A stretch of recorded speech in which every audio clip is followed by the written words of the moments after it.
All right, guys, so let's look at how to escape like a black belt from a back mount. So what you're gonna do here, first thing is I'm gonna get control of the choking arm, right? Couple details on this. One, just sort of think about this. Most people can't choke with both of their arms very effectively.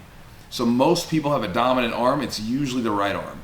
If you think about your own self, just think about this, like you guys can comment down below. How many of you guys can choke with both arms, like almost equally? Very few people can. So what that lets us know is I need to get a bite on this arm here to stop him from choking me, because if I get control of his arm, he's not gonna be able to choke me. So what I like doing is I like getting this hand in, going across, getting a thumb in, and locking on top. Now, again, Marvin's doing a really good job of controlling his choking arm with his short arm here. If he was to switch it for some reason, again, this would be a bad idea, but then we could go lower down to the grip here and get a hold of the wrist, okay? But he's here, so I'm getting control just like so, okay? We'll talk about which side we're gonna go to, but for me, I can go to either side. I can escape to either side. I personally prefer going to the choking arm side. I tend to find I have a better success rate out of going there. I can escape both, and I'll show you how to do that in a second, but I tend to find I can get out of this position pretty quickly from that side. So we're gonna start on this side, and then we'll talk about both sides, because sometimes you don't have a choice which side you're gonna play. Also, too, one more thing just to kind of share is that, think about this. Most people have a preferred side, a strong side, right? So that's where they want to play. If you notice the person's pushing you to one side, then go to the other, right? So for instance, like let's say that Marvin keeps trying to play over here. Even though this is my preferred side most of the time, if I'm having trouble getting out of this and he keeps trying to funnel me over to this side, well then I will do my best to fight myself back over here, even if it's not my normal preference, because I don't want to be where he feels best. Make sense? It's one of the reasons why I always talk about with guard passing. If you're gonna pass guard, you should be able to pass to both sides so you can figure out like, where is this person weakest? Not saying you shouldn't have a strong side yourself, but a lot of times, if the person's really weak in one space, you can take advantage of that weakness. Now, go ahead and load up for me here. So we're here. Now, let's start going to this side and escaping. All right, so we're here in the position. Again, I'm doubling up on his choking arm here. And what I'm gonna do is I'm gonna start to try to get my hips to the ground. That's where I typically start with on this the choking arm side. Now again, from here, as I'm doing this, I'm gonna start to work by pushing my leg forward, right? So my bottom leg is going to push forward. Why? What ends up happening is it almost loads this like a spring, because if he's keeping his hooks tight, if I start to push, what I'm gonna do now is I'm gonna quickly pull it back and kick it over top. Right? So that's my first move. If you have to, for a quick moment, I can always bring my knee up and grab and peel if I need to, right? Notice though, I'm not down here reaching where I get like choked, right? We don't want that to happen. If I'm trying to get that leg up there, if that hook's really dug in, where I can't kick this leg back, then it'll be dug in enough where if I bring my knee to my chest, see what that does? It's really close. Now I can peel. Okay, so two methods of removing the hook. Either one, push forward to load it like a spring, kick the leg back, out, up, and over to get our hips down. Or if they're super tight with that hook, then we bring the knee up to our chest, grab, peel, and then get over top of it. Now, for me, immediately I'm gonna start to try to get my hips to the ground and then get my shoulders to the mat right here. So the idea, lay back for a second, Marvin here, is that the issue when you think about back control for us is his chest is connected to our back, right? It doesn't matter, the hooks, the seatbelt grip, all of that stuff can change, but the constant is, go ahead and get to seated back, Marvin. Is Marvin here? He can have this, go double underhooks. Go one hook in, one hook out. Okay, take both hooks out, okay? Chest to back. Even if I start to move, he can trail me and stay with me. If he's got seatbelt grips in, right here, I'm still in threat of a choke, because what does he have? He has chest to back. So with that in mind, my whole focus with back is just make sure their chest is not touching my back. And if you want to think about it, if we're sitting against here like this, once our shoulders are on the mat, they're no longer in the back. I no longer have to worry about those particular options. So you can use that both from our standpoint of escaping. If you are going for the offensive side like Marvin, then once their shoulders are touching the mat, you need to be transferring to mount or transitioning to a different position. So back to the strong side. So back to the choking arm side here. We're here, we roll to the side, we're defending. Again, we get this leg over top like so. From here, I'm getting my hips down and my shoulders down. Now, right here, you're in danger of them coming up with an arm triangle, of course. So what we have to do is we have to be very quick about this, but as soon as we get our shoulder down, you're gonna kind of get loose with this arm here. So I have to stay relaxed. If I get tense, it stops me from turning in. But if I get, the word I'll use a lot of times is noodly. If I turn my arm into a little bit of a noodle, I can shift, okay? Now, when I'm coming up, more than likely, if this person's worth his salt in jiu-jitsu, they'll probably have this leg draped across my hip, because even if I get my shoulders down to the mat, he can transition up to the mount like so. Go down. So what I want to do is I want to try to get up if I can. I don't want to get stuck in mount, right? When I come up, here's the mistake a lot of jiu-jitsu practitioners make who haven't like wrestled or anything before. They will go with their upper body first, and then he gets his hips down over top of this. Right here, see that? Mistake. So when you're trying to come up from this position, what you're really doing is you're gonna scissor your legs over here. Even if Marvin tries to come up to a side here, I'm now able to get my hips up higher than his, right? My hips can get up higher. So with that said, come on in here, Marvin. I'm starting to get really long. I'm sure this video is going to be super long, but hopefully for some of you guys that are trying to escape back, this is useful to you. So we get over top here, get it down to the side, we get noodling with the arm. As soon as our arm is free, turn the hips over, cover. You'll probably, in most cases, end up inside of a full guard, okay? One more variation of the position that I like playing is halfback. This is what I do with belts when we're really trained. I know, someone's gonna be like, you could really tie it up. I know I could, but again, I'm not that worried about it. So from here, the halfback, this is a position, like when I play this position, go ahead and just keep it like locked in under my knee if you can, just like this. This is the position, I love playing this because my ability, it stops my hips. Because like earlier when I was there, I can't do all the same stuff I was doing with my hips because I can't move my leg back anymore. If this happens, then you have to go forward here, like so. And a lot of times what I'll do in this case is if he's locked in right here, he's got his hooks tight, all that stuff, I'm gonna take this leg over top here and then start to use a windshield wiper motion here. And then from there, it's all the same stuff. So if you get caught in that variation, you can try that. Now let's take a look at what happens or what you can do, possibly. Try this out, see how it works for you. Miles may vary. On the short arm side. All right, guys, so now we're on the short arm side. Make sure, by the way, anytime you get to back mount, this is a little quick tip for you. Anytime you get to back mount, if you're in the situation that Marvin's in, sniff really loudly behind their ear, and then just like that, and then you tell them you smell different awake. Different awake. There it is. It always sort of breaks the tension when you roll. Anyway, all right, so we're here in the position now, and he's got to this short arm side. So again, when I first started doing jiu-jitsu back in the day, I used to hear people say that this was the weak side, that you shouldn't go here.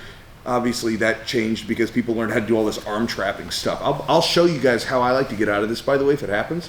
But we're here in the position. So first thing that I want to do for me personally is I get here and get control of the arm. And I'm gonna start to tuck my chin, and if I can, I'm gonna get my head to the other side. What does this do? Well, Marvin can't choke me effectively if his head and his choking arm are on the same side, right? So if I'm here like this, go and get under my neck. Get in and really try to squeeze it. Give me a squeeze, there we go. It ain't gonna work. It's just not there, okay? So once we get that, now we hold, I'm gonna press off of my legs and start to drive my shoulders to the mat. And that's what I'm looking to do. Now, same as before, we get our shoulders on the mat because that means that Marvin is not on my back. The leg's probably gonna be draped across your hip because they're thinking of coming up to mount.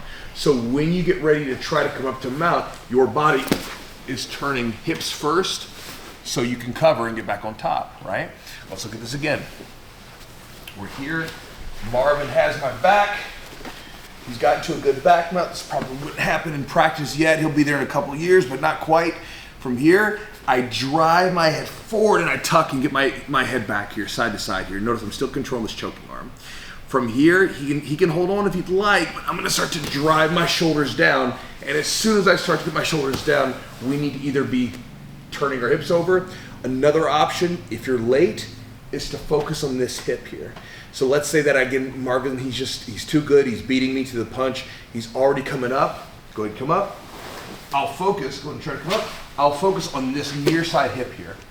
He won't be able to bring it through, and that tends to lead into things like leg locks, leg entries, X guard, whatever you want to, and you've changed that position. You just escaped back, and now you're in a position ready to go in the offensive. Now, I said I was going to show you how to get out of that arm trap. It ain't easy, okay? But if they get this, because a lot of times when they're playing the short arm side, you're here, a lot of times they're in this position, they're trying to get this top hand out of the way, and then they'll secure that, right? And so they can get better positioning. So if I get here and I'm not able to quickly bring my hand back in, what I will do is I'm gonna drive to the other side. I'm gonna push my feet over as much as I can, and I'm gonna drive over to the other side. Marvin, try to hang on to this hook for me. Like, give me a good grip there, right? So from here, he doesn't have the same range of motion that he had earlier that was allowing him to trap the arm, and I can start to work out here and then scoot out, right?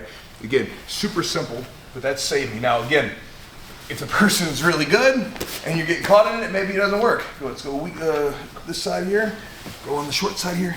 So again, maybe we're here. Now, again, if I don't have any hands, that's gonna be rough, but usually the way that it works is they secure this hand first, right? Push it down, and then we're still fighting with this one. I'll hang on life and death with this one. I can't get this hand back because of the range of motion he has, because if I pull back, this leg can pull back. You see that? So for me, in order to clear this, like keep this like stationary, if I can break the contact with it, I can get underneath of it, right? But the issue is that if I pull back, his leg stays with me, so I'm never able to get further back, right? So by driving this leg onto the side, we can get underneath, and then we can escape, and then find our way out of the position. I have one last really important tip for you that I think could be really useful if someone's able to get a choke and they're almost there. How to defend it, like late stage stuff. I'll show you both a gi grip and also no gi. All right, so you have some options on escapes. You have some ideas to think about, different things to consider. Something that's going to happen to everybody, something that does happen to everybody, is at some point someone's going to have their arm under your neck, but they're not quite choking you just yet. So we have to defend it, okay? What you don't want to do is you don't want to grab the forearm if you have the option of grabbing the inside part of the hand. So right here, when I grab, I will grab right on the inside of the palm here. Notice I'm not grabbing any part of the finger. That's not cool. We don't rip fingers. But the inside of the palm right here, I'm going to grab just like that. Okay? Now, if I get here, that gives me great control. Okay? Whereas if I grab the forearm here, a lot of people will grab like the forearm here. Marvin, I'm going to hold tight. I want you to start to work your hand up. It ain't going to work. Got this 230-pound ox right here is gonna squeeze it through, not gonna work. But I can take two fingers right here. Try to work your hand up, go ahead. You're at the end, right? You got better leverage there. You can think about it if you hold your arm out to the side and someone tries to push down. If they push down here, they're not gonna push your arm down. But if they go out towards the end of your hand, they have better leverage against you, right? Same idea here. The further away we get from the body, the stronger we become. So when I hold, a lot of times, to be honest with you, anytime I can get a hold of the choking arm, I'll get my hand in on this. But especially when they're almost into a choke, if I've got to reach up and grab something, I will try to grab the inside of that hand just like that. And then I can get two hands on one. Now, another grip that can be super tough to deal with is a collar grip, right? A lot of times the collar grips will start right here somewhere thereabouts. But then what they'll do is, give me your left hand, Marvin will take it and he will open and feed it, and he'll keep cinching it up until it gets deeper and deeper, and then until it's, it's night time for you. So what I'm gonna do here is, as he gets a grip, I'm gonna take like one or two of my fingers, I'm gonna wedge it right into the inside of the grip here, okay? So again, going back to that idea of getting on the inside of the hand here. What is that doing? Well, one, that's gonna help slow him down from being able to cinch up the gi, but now you're getting in the way of holding something. Imagine just trying to hold anything. You're trying to grip onto something, and inside of your hand, you've got like a roll of quarters or something. It's gonna be harder to hold that, right? So When he gets here, I'll immediately grab and just punch a couple fingers in there. Now from here, again, we can slow it down. So if he tries to cinch it up, it's really tough to do now. And then what I'll do is I'll grab right below the hand here, if I can, or wherever I can get a hold of it. But ideally, I want to grab right below. And as I do this, I'm going to peel and unravel this grip here, and at the same time, break. Now, when you break grips, you don't want to do it slowly, right? So if I try to pull, it's not going to work, right? So what you have to do instead is you have to be ready for yourself. And a lot of times in my head, I'll count 1, 2, 3, and boom, you have to break. It has to be a pop. It's true for the feet, it's true here on the ground. So from here, they get here, inside control of the hand here, right down at the hand, not the arm, but the hand. Super effective. Break. He's trying to choke you. Good luck here. And again, just as a sort of a thought, like if for some reason this guy did have a short hand here, a lot of times I'll get a grip here on the hand early on, just because I have such good leverage with it. So guys, those are some ideas on how to escape back. Now, again, you're watching the video, right? You're watching it, you know the information now on some level. So now it is your job to go out and apply this, right? Because again, we know that through jiu-jitsu, knowledge and actual learning are two different things, right? Having the knowledge and then having the wisdom on how to actually apply it, two different things. So one of the best things that you can do is go to your gym and get some rounds from the back.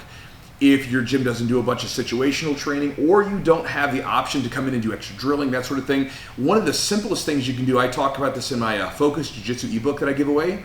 If you guys want to get my daily email, it's down in the link somewhere below, and I give away an ebook plus a video that goes into a bunch of different strategies on how to implement specific training in open rolls. So if you're like most people and you have a couple days a week to train and you want to get better faster, it's one of the ways you can do it with focused training.